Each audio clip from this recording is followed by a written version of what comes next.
Crimea always was part of Russia since Catherine the Great. Okay, she beat the Turks off and established Sevastopol, the only warm water port that the Russian Navy enjoys.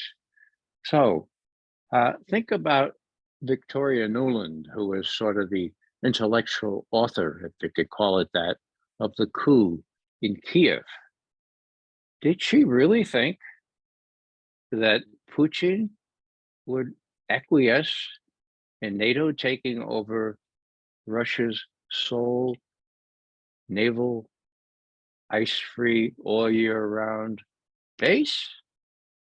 Well, these people are a little weird. They might have thought that since we're so exceptional, that the Russians would just say, oh, okay, bummer, But, if there's anything that any person know about Russia would have predicted was that they would at least take Crimea back. Now, how did Crimea get to be part of Ukraine? It's very simple.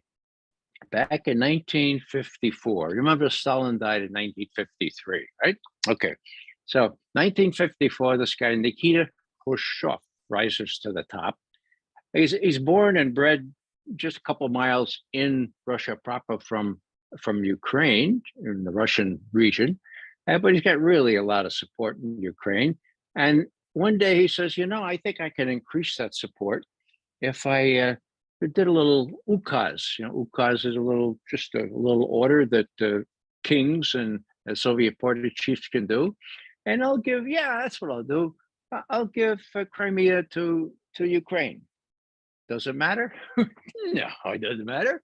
We're all part of the Soviet Union, right? We're all constituent republics of the Soviet Union. It doesn't matter, right? But it gives me some political support. That's the way I interpret that. I don't know if there's a better way of interpreting why Khrushchev did that, but it didn't matter at the time. It did matter, of course, when Ukraine became an independent country. Now, what did the Russians do? Well, they said, all right, you're an independent country now, but we need that naval base. So let's sign I think it was a 50-year lease for this much money, and we'll be able to station 20 to 30,000 troops there. And so they worked out a deal. It was all very amicable, and there were the Russians in Crimea with their naval base. Now, when the coup took place, and it became clear that Russia would be forbidden as an official language, and that Ukraine wanted to join NATO, the people in Crimea, fearing what it would mean to have a new body in Kiev ruling them and discriminating against the Russian speakers, they clearly were not in favor of being assimilated into this new Ukraine. So what happened? Well, Putin got back from the Sochi Olympics on the 23rd of February, the day after the coup. And he convened his advisors and said, what are we going to do about Crimea? And they said, well, the Crimeans want us to take them in. Of course, they're all mostly Russian speakers. They're Russian stock. So he said, well, yeah, but how do we do that? Well, that's what Khrushchev did. He took a piece of paper and he did a little ukaz. So why don't you do ukaz? He says, well, no, I don't think we should do that. Let's have a plebiscite. And they did. And the plebiscite, not surprising, it was over 90% people wanted to rejoin Russia. And Putin approved that. Of course, a month later, they were back in Russia. And as I think I said before, Putin said, we moved on Crimea.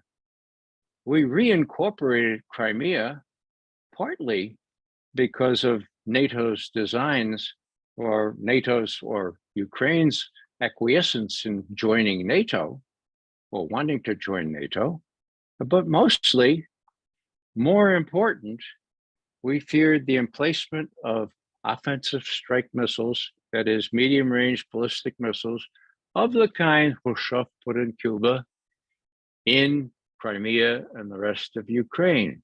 So from the very beginning, that's 2014, Putin was very explicit about his fear that this territory Crimea, the rest of Ukraine, might become host to intermediate range ballistic missiles. And indeed, when Trump got out of the intermediate range ballistic missile treaty, that enhanced their fears. And indeed, when these capsules went into Romania, they're already there. They're going into Poland. They're almost finished there. Then he extracted the promise, as I said before. Remember? December 30th, frantic call from the Kremlin. Putin wants to talk to Biden, like now. And they talk. And the readout is Joseph Biden said that the US had no intention of putting offensive strike missiles in Ukraine, period, end quote. 6 weeks later, as you may recall from earlier, 6 weeks later, what happened? Well, 6 weeks later, Biden and Putin talked again. And this time, there was not any merriment on the Russian side. There was a lot of chagrin because, as Ushakov, his main advisor, said, Biden didn't say anything about his former promise to prohibit intermediate range ballistic missiles, or what the Russians call offensive strike missiles, in Ukraine. So, you know, the Russians have been diddled. They were diddled in 1990. You know that story. Bill Bradley told it to you a little while ago.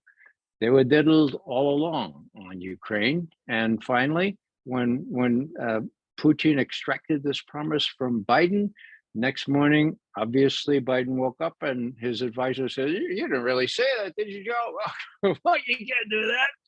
Now, Biden is not his own man, as most of you realize. So he was countermanded. And what's this look like to Putin? Who's in charge there in Washington? This is really important. Biden says he doesn't want a third world war. And yet he's got crazy admirals, people in what used to be SAC, the Strategic Air Command. Now it's the STRATCOM. People out in the 7th Fleet saying, oh, yeah, we got these, we got a lot of nuclear missiles. We can use small ones, or yeah, we might do it. It's almost inevitable. Now, what's Putin going to think about that? He already knows from Ellsberg's book, which has been given to him in Russian translation, that the authority to use nuclear weapons way back when, decades ago, devolved to some tactical units, if you can believe it.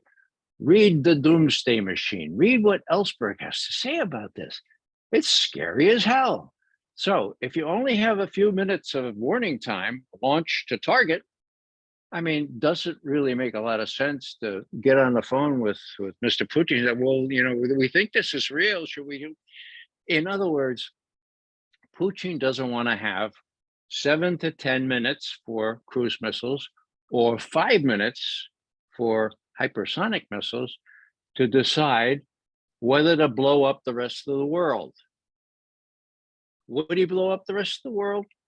I'm convinced he would. He has said so. He said something to the effect that what would the world look like without Russia? So that's how important all this is. And that's why I just hope that judiciousness prevails in Washington, and that we don't perpetrate this kind of risks so that these things are employed.